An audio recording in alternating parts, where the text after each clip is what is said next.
U.S. fiscal policy is changing. U.S. government launches a $1.9 trillion stimulus plan, and the Treasury Secretary Yellen called for a big fight in 2021. The fiscal thinking of the U.S. federal government has undergone a fundamental shift from a relatively conservative to a more radical functional basis. The changes are mainly reflected in three aspects. First, the scale of 2021's plan is much larger than the general stimulus after the recession.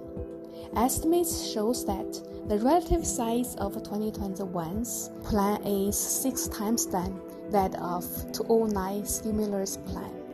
Many tax changes that have a negatively impact on companies. 1. C-Corp's tax rate will increase from 21% to 28%. 2. Owners of partnership and LLC will lose the 20% tax deduction, which is phased out for those of making over $400,000. 3. Tighten the deferred taxation of profits for overseas U.S. subsidiaries. 4. The new minimum tax for companies on corporate profits of more than $100 million. 5. Global Intangible Low-Taxed Income changes from 10.5% to 21%. Second, the purpose of 2021's plan is mainly targeted to individuals.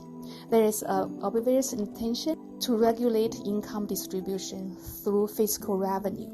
Third, the government's measurement criteria for the sustainability of federal debt have changed. The indicators have shifted from the absolute amount of federal debt to the government's net interest expenditure burden due to low interest rates. The current U.S.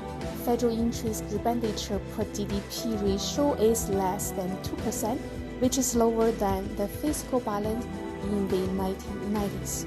The conclusion is that U.S. economic growth and inflation may vary, and the risk of overheating of the economy is not ruled out.